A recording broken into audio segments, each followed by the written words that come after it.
రష్మిక మందనకు ఏమైంది? సోషల్ మీడియాలో ఒకసారిగా చేసిన పోస్ట్ ఇప్పుడు వైరల్ అవుతుంది. అసలు ఆమెకి ఏ గాయం అయ్యింది? ఎందుకు షూటింగ్స్ కి బ్రేక్ చెప్పవలసి వచ్చింది? పూర్తి విషయం ఇప్పుడు చూద్దాం. స్టార్ హీరోయిన్ రష్మిక మందన తాజాగా సోషల్ మీడియాలో ఒక ఎమోషనల్ పోస్ట్ చేసి తన అభిమానులను ఆందోళనకు గురి చేసింది. తనకు గాయం అయ్యిందని, అది కూడా వరుసగా మూడోసారి ఇంజూరీ కావడంతో కొంతకాలం విశ్రాంతి తీసుకోవాల్సి వస్తుందని వెల్లడించింది. రష్మిక చెప్పిన వివరాల ప్రకారం తన కొత్త సినిమా మైసా డాన్స్ షూటింగ్ సమయంలో కుడికాలు భాగంలో ఉన్న హిప్ టెండర్ లో ఒకటి దెబ్బతింది. ఆ టెండర్ మళ్ళీ సరిగ్గా కోలుకోవడానికి కొంత సమయం పడుతుందని డాక్టర్లు సూచించారని తెలిపింది. అయితే అభిమానులు ఎవరూ టెన్షన్ పడవద్దని కూడా చెప్పింది. నొప్పి ఉన్నా అది భరించలేనంత కాదని, ఇప్పుడు పూర్తిగా విశ్రాంతి తీసుకుని తర్వాత కోలుకోవడంపై దృష్టి పెడతానని తెలిపింది. ఇంకో ఆసక్తికరమైన విషయం కూడా చెప్పింది. తను ఎప్పుడూ పని చేస్తూనే ఉంటానని, శరీరానికి కూడా విశ్రాంతి అవసరమని ఇప్పుడు ఈ గాయం తనకు గుర్తు చేసిందని చెప్పింది.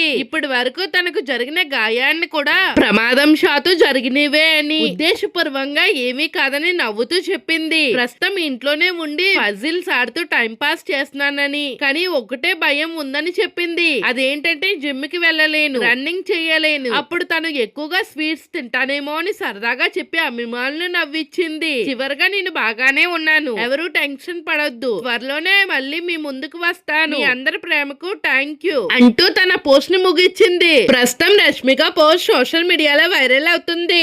అభిమానులు ఆమె త్వరగా కోలుకోవాలని కామెంట్స్ చేస్తున్నారు. రష్మిక మందన త్వరగా కోలుకోవాలని, మళ్ళీ షూటింగ్స్ లో బిజీ కావాలని మనము కోరుకుందాం. ఈ అప్డేట్స్ మీకు నచ్చితే వీడియోకి ఒక లైక్ చేసి ఇలాంటి లేటెస్ట్ సినీ అప్డేట్స్ కోసం మా ఛానల్ ని తప్పకుండా సబ్స్క్రైబ్ చేసుకోండి.